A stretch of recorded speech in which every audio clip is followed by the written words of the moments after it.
Good morning అబ్బాయిలు.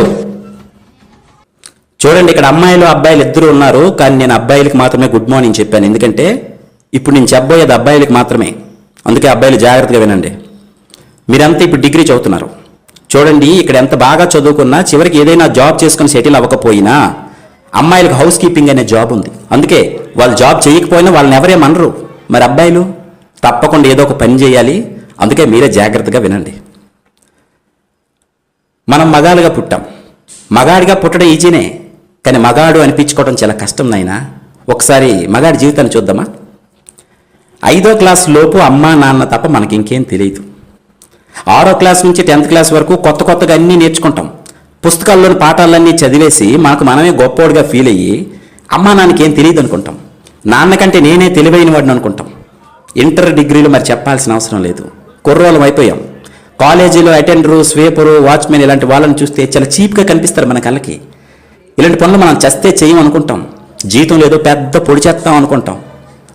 తీరా degree పూర్తి బయటకు వచ్చాక చేతిలో ఉద్యోగం లేక, సంపాదన లేక, బయటికి వెళ్ళి బ్రతకలేక సంపాదించడం ఎంత కష్టమో అప్పుడు తెలుసుకుంటాం.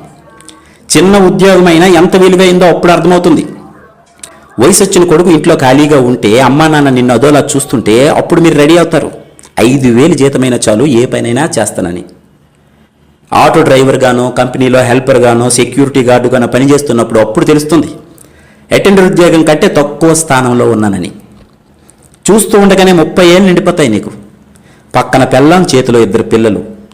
సబ్బులు, పేస్టులు, పౌడర్లు, రేషను, ఇంటద్దె, కరెంటు బిల్లు, పాలు bill, cell phone recharge, school ఫీజులు, నెలకు గ్యాస్ బండ, ఇవే కాక వినాయక చవితి, దసరా, సంక్రాంతి, భోగి, దీపావళి, ఇలా సంవత్సరం అంతా ఏదో ఒక పండగ.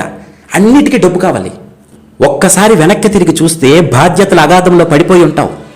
వచ్చిన శాలరీ సరిపోదు, ఎక్కడ చూసినా అప్పులే. సడన్గా పిల్లలకు బాగాలేకపోతే వణికిపోతావు. చేతిలో 500 కూడా ఉండదు. జీతం రాగానే ఇస్తాను, 500 ఫోన్పే చేయరా అని క్లాస్మేట్ ఫ్రెండ్కి ఫోన్ చేస్తావు. డబ్బు సంపాదించడం ఎంత కష్టమో తెలుసుకుంటావు.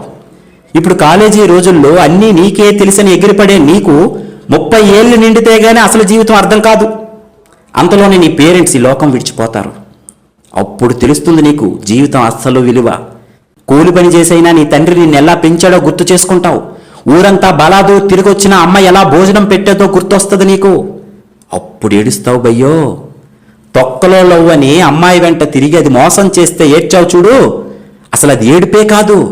అమ్మా నాన్న పోయాక ఇప్పుడు వస్తుంది చూడు, ఇది అసలు ఏడుపు.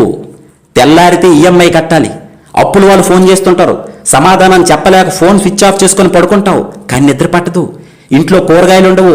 నీ దరిద్రం చూసి భరించలేక అప్పుడు నీ పిల్లం ఒరే చేతకాని దద్దమ్మా, పడుకోవడానికి తప్ప ఇంకా దేనికి పనికిరాని ఎదవు నువ్వు అని నిన్ను పక్కింటోడితో పోల్చి పొడుస్తుంది చూడు, అప్పుడు వస్తాయిరా మీకు నడుము నొప్పి, మోకాలు నొప్పులు. నవ్వకండి, ఇది నిజం. ఇదే జరుగుతుంది మగాడి జీవితంలో. ఇప్పుడు అనిపిస్తుందిరా నీకు, చీ దీనమ్మ జీవితం, అసలు మగాడిగా ఎందుకు పుట్టానురా అని.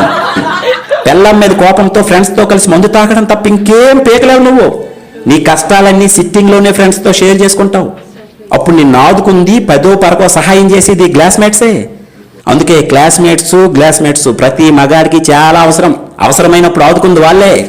మగాడిగా పుట్టిన తర్వాత ఈ కష్టాలన్నీ తప్పవునైనా సంపాదించాల్సింది నువ్వే, పెంచాల్సింది నువ్వే, దొబ్బులు కాయాల్సింది కూడా నువ్వే. పండక్కింట్లో అందరికీ నువ్వే కొత్త బట్టలు కొంటావు, నువ్వు మాత్రం కొనుక్కో. ఎందుకంటే నీ దగ్గర డబ్బులు ఉండవు, ఎప్పుడు ఆ పాత బట్టల్లోనే కనిపిస్తావు. అప్పుడు తెలుస్తుంది మీ నాన్న ఎప్పుడు చిరిగిపోయిన బనియంతో, అరిగిపోయిన చెప్పులతో ఎందుకు అలా సింపుల్గా కనిపించేవాడో. ఇప్పుడు అర్థమవుతుంది. నువ్వు నాన్న అయితే గానీ మీ నాన్న అంటే ఏంటో నీకు అర్థం కాదు. 30 ఏళ్ళు నిండిన తర్వాత సడన్గా చదువుకునే టైంలో బెల్ కొట్టే అటెండర్ కానీ, వాచ్మెన్ కానీ నీకు రోడ్డు మీద కనిపిస్తారు. చిన్న ఉద్యోగమని, తక్కువ జీతమని హేళన చేసి నువ్వే ఈరోజు అతన్ని ఎంత ఆప్యాయంగా పలకరిస్తావో చూడు. నీకంటే అతను ఎన్ని రెట్లు గొప్పవాడో ఇప్పుడు నీకెవరో చెప్పాల్సిన అవసరం లేదనుకుంటా. కాలం అన్నింటికీ సైలెంట్గా సమాధానం ఇస్తుంది సోదరా. ఇది అర్థమైన రోజు నుండే నువ్వు బ్రతకడం ప్రారంభిస్తావు. ఇక నుండే నీ అసలు జీవితం మొదలవుతుంది. ఇవన్నీ ఏ క్లాసులోనూ మీకు నేర్పరు తమ్ముడు. ఇక నుండైన వయసులో పెద్దవాళ్ళైన మీ నాన్నని, అటెండర్ని, వాచ్మెన్ని తక్కువగా చూడటం మానేయండి. గౌరవించడం నేర్చుకోండి. God bless you all.